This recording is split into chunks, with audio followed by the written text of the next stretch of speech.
Hello, everyone. Today is Friday, April 14th, 2023. Hope you're doing well out there. My name is Evan. Welcome back to another edition of Stock Market Weekly, episode 679, where it is our job to break down the most important trends, price action, and noteworthy moves across financial markets to prepare you for the trading week ahead. Let's get into it today with our top takeaways, headlines that we're going to discuss in this week's video. Stocks resume their climb higher. That's number one here. Remember, last week we had a holiday shortened week and we saw stocks finally pause with they pulled back a little bit. They just took a bit of a breather, and 1 week later, they're back up.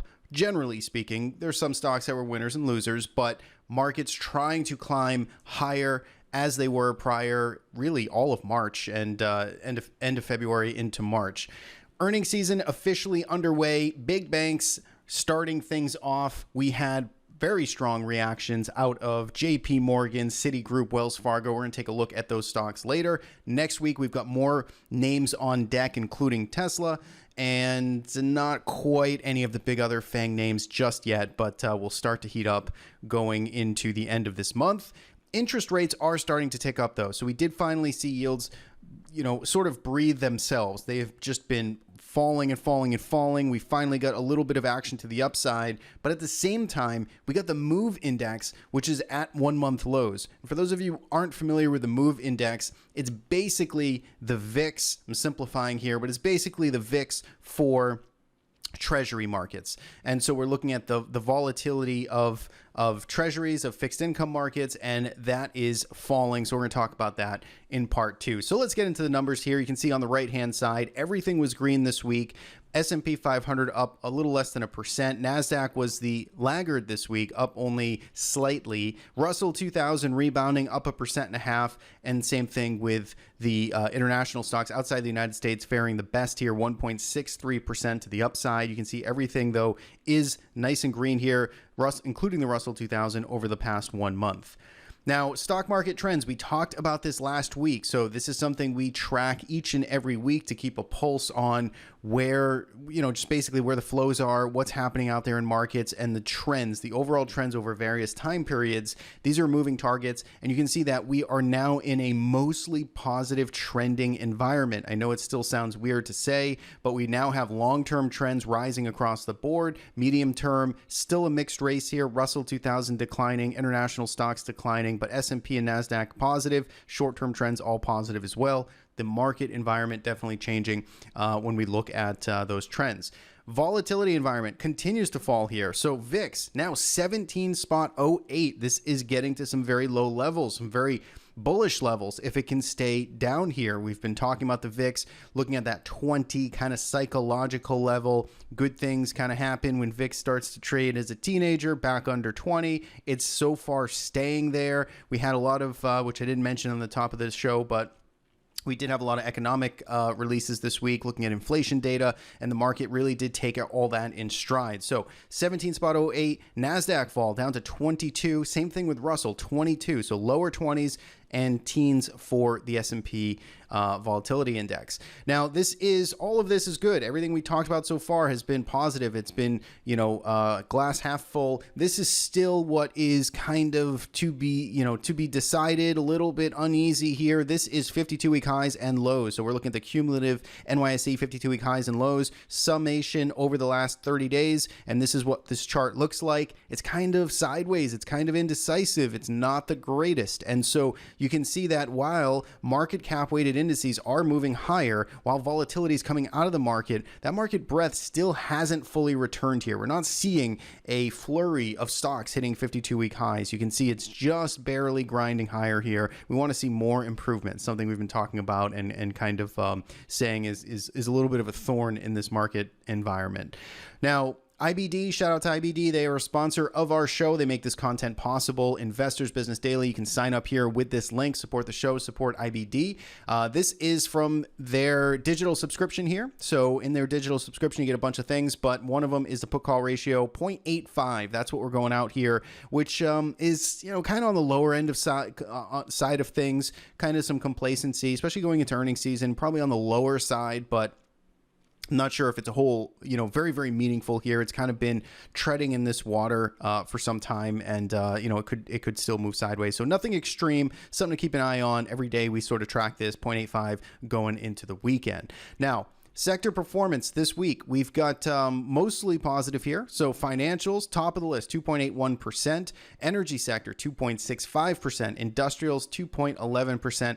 All are your top three performers. On the downside, it was real estate, it was utility, it was technology. These have been, not really real estate, but technology and utilities have been, reasonably strong recently. And you can see now taking a bit of a pause, a bit of a breather here. The only other sector in the red this week was consumer staples. So fairly kind of defensive tone to what was lagging this week, and a little bit of a changing of the guard. Tech has been super hot and it is cooling off a little bit. Now, treasury yields, this is what we talked about at the top here, finally getting a little bit of an uptick. So last week we were at 3.288 in the 10-year treasury yield. That was the 10-year yield. This week we're going out at 3.52. So we're getting a little bit of a bounce here, 23 bips to the upside. So that's a little bit of a change of pace. We've been falling like a rock across really all maturities here, and we're finally seeing a little bit of a rebound here. We'll keep an eye on it. Is it just a little bit of a pullback? Is it something more meaningful? TBD on all of this right now. Last but not least, dollar and commodities. Bitcoin at the top of the list, hot out there for crypto, especially Ethereum. They recently completed network upgrade, allowing stakers to finally get back their Ethereum that they staked many months and years ago. That was a success. Congrats to all the devs and team out there on the Ethereum side. Crypto, though, generally speaking, very positive this week. Natural gas up 4.37%, copper up 2.8%, crude oil still marching higher here. Look at the 1 month returns of crude oil, 20% higher, pretty notable there. Silver, ag still going up as well. Gold took a bit of a breather. Dollar index down slightly as well. We're going to wrap it up here with R2 quantitative trading systems. These are fully rules-based systems. They run without me. They were built by me, but they do not ask my opinion on their decision. So we've got Merlin here on the left, 70% invested. A big chunk of this is actually US dollar exposure, though. So don't get don't inflate that number too much. It's not all equities. It's not all super risk. It's actually fairly moderate here in its exposure. It's not out on a big limb whatsoever. Our short-term swing trading system, 40% on the long side right now. So playing on the long side, had some shorts earlier this week, really kind of switched to the long side midweek, early week, and now has, again, about 60% cash on hand. So the index, 50-50 split between the two, 55% invested right now. So if you want to learn more about these two trading systems, we got trials, we got information, we got performance. Check it out on our website, take a trial. And with that, we will wrap up part one and be back with part two here in just a second. All right, we are back here. We've got TC2000 open on our workstation. And for those of you who may not be familiar with TC2000 or thinking about trying it out, check out a referral partner link we have in the description of this video. It is a referral link, but you can claim discount codes that they have available. Not sure what they're running right now, but you can find it in the description of this video. We've been doing a lot of tutorials on TC2000 recently. They released a new version. You can check it out across our channel, but pretty cool new feature set, and we do a lot of scans and indicators for traders on that platform. So check it out in the description below. But let's get into the charts, the price action here. S&P 500 cash settled market. This is a daily time frame. This is our old familiar roadmap here. These are lines drawn on my chart forever, and don't really change them too much because they are, in my opinion, the key influential kind of inflection points I want to pay attention to. So as we can see here, S&P 500, very kind of grindy, turbulent, sideways start to this week. Last week, if you recall, again, we did take a little bit of a breather. It's this nice kind of doji here, tail top, tail on the bottom, kind of opened exactly where we closed. And then this week, we popped up. We started to clear through this congestion zone here around 4,100. The market was really taking its time kind of digesting. Remember, we had lots of inflation data, we had some economic catalysts, but then we also had earnings season kicking off this Friday, and it seemed like the market was kind of just really steady hand waiting for those events to kind of unfold, and it ended up resolving them to the upside here, or at least is in the process of it. Friday, a little bit left to be desired here. Again, kind of a big tail, both ends here. Sellers didn't really win, buyers didn't really win, and just left an indecisive sort of session here going into the weekend. So TBD on how this gets followed up, but at least, looking at this action here, we have to be encouraged here by the fact that the market then finally took its time digesting. And so for me, again, you can rewind the tape here. We publish our videos every single Friday, so you can see our train of thought and kind of where we've been following, how we've been following this market. But as I sort of alluded to in the last couple of weeks here, I pretty much missed this run to the upside here. It was too, it happened too sharp here. Didn't have the confidence and the breadth and some of the other things I was looking at. And as a trader myself, I certainly did not really participate in this move up here. But now we finally have had some time to catch our breath. We finally consolidated. We built a base here. We've got some levels to trade against. And this is where I start to get more comfortable, is where I can easily more manage risk and understand where am I wrong, where am I right, and where can I get to in terms of profit objectives. And so now, after we've got this little table of kind of upper level support to trade against, I'm starting to get more comfortable on, looking on the long side, picking some shots, not necessarily in the S&P 500, but, other companies, other particular stocks that just look a little more attractive. So the way I look at this now is, again, I'm more excited about this market provided we can stay above 4,100, right? Pretty simple. And I like to try and keep things as simple as possible. So, this big kind of crayon level that's in here, I just want to see the market, generally speaking, hold above that. And if that can happen, then, and especially if volatility can remain under 20, then, I want to be trying to participate on the long side. If we start losing this, if we come in, Monday and we follow this up with this big high volume kind of expansion lower, cratering below 4,100, that gets me a lot more defensive, neutral, bearish, whatever, right? But until and if that happens, I do want to respect it. I like the consolidation that took place. I like the fact that the market's trying to push up here, and we'll see if that can continue. If we look at prior levels here, now we got to start to extend these levels all the way back because it's been a long time, but up around 4,200, right? 4,180 or so. This is the next kind of zone for the market, goes all the way back to early 2022, and it's roughly where we topped out in February 2023. So this is where I would just pay attention to, once again, market to consolidate, digest, what's the reaction up here if we get up there, and that's the way I'm going to kind of manage this. If we start losing 4,100 as mentioned, then kind of all bets are off, or at least that's where things get risk managed and changed. So that's the way, very briefly, I am looking at this. If we go to the Qs here, Qs again didn't get the pep, didn't quite get that bullish resolve up, but what we mentioned last week was this 310 level, right? And again, this is kind of the 4,100 zone for the S&P 500 in my eyes. As long as we're above 310 here, and I like this consolidation that's taking place, like this is now a lot of sideways energy that we just spent here. And if this turns into a topping pattern and we break down, then I will absolutely go back into the bear suit here and want to short this or hedge or whatever. But until and if that happens, I want to give the benefit of the doubt to the consolidation that is taking place above resistance, and I want to just pay attention to the cues here. If we start lifting up, if we start taking out these highs, 320, then again, that looks pretty actionable for fuel to the upside.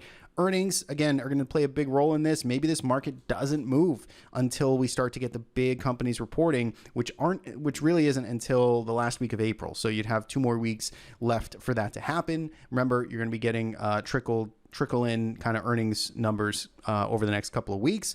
You're going to go all the way back to this area up here, which is kind of the top end of this range, frankly, where we've already, been hitting our head against this 320 zone. So this is just this nice sandwich here. It's nice consolidation here. These levels, again, have been drawn for a long time, and the market clearly is just taking its time in between them, and I like that. So Qs look pent up here, pretty actionable for next week. Let's see which way that ends up tipping. And if we just round it out here with the IWM, definitely still hit the hardest here out of all of them. They were the biggest to break down earlier in March after the banking crisis kind of unfolded here, but it has stabilized. It's worked off some of those extreme oversold conditions, and now we just need to see if we can get some clearance over 179. Still TBD here, and consolidating in a range until proven otherwise. So that is the read there on all the major indices. If we just take a quick look at the VIX, again, we mentioned this at the top of the show, but 17. I mean, this is the lowest reading now that we've seen this year. This is the lowest reading for the VIX this year. So this has certainly been a very big kind of plummet here from the 25 north, initial banking crisis up here all the way down to this drip, drip, drip 17 handle. Again, it's fallen pretty fast here. So, maybe a little pop, mean reversion here, a little fear in the market makes some sense. But if it can stay under 20, under 18, under 19, I mean, I would imagine good things happen in the market so long as that takes place. We'll see, if it can actually stay here. The other thing I wanted to mention was the MOVE index. So the MOVE index, which is, as I mentioned earlier, basically tracking bond volatility. And you can see that this is, really kind of steeply rolling over here this week, ironically on a week where bonds were selling off, or interest rates going up, bonds selling off. So that relationship usually would not occur in such a straight linear line. Usually these things are fairly inverse to one another. But regardless, MOVE index moving down, that is good. That is, healthy, constructive, does bode well, I would say, for, treasury bonds, something like the IEF, something like the TLT, right? Which I did add a little exposure here in TLT personally, so we'll see how this shakes out. But generally speaking, these bond markets have been consolidating in a range here all of this year, frankly. TLT kind of going nowhere between 100 and 110, so still waiting for some direction there. Same thing with IEF, started to break out a little bit and then pulled back into this old comfortable range. So that's kind of the story there.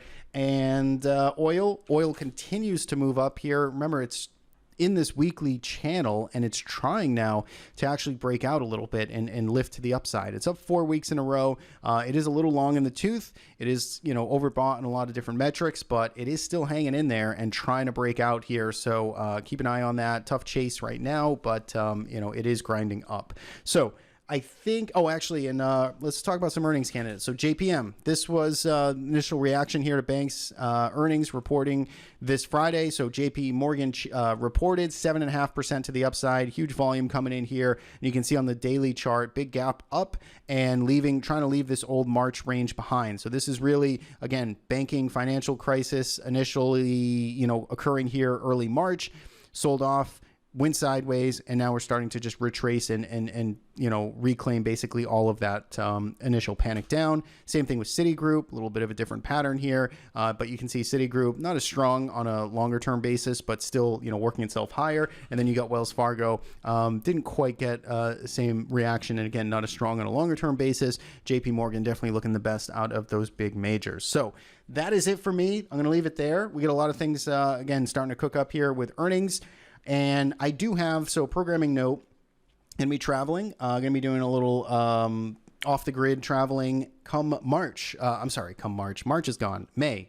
First 2 weeks of May, I'm going to be out and about. So I will not be producing those two videos for the first 2 weeks of May, which is going to be like a record, going back 700, 600 episodes to miss 2 weeks in a row. But as a early heads up, first 2 weekends of May, I will not have any SMW videos going out. So I'll remind everyone again next week. But until then, let me know what your thoughts are in the comments below. What are you looking at? What do you think about this market? You believing in it? It's still, grinding higher as we get through earnings season. VIX is 17 though, gets a little more scary. So let me know what your thoughts are in the comments below. And again, I want to thank everyone for tuning in every Friday, long form, objective market analysis, just like this. Hope you enjoyed. Have a good weekend, and we'll see you back here next week.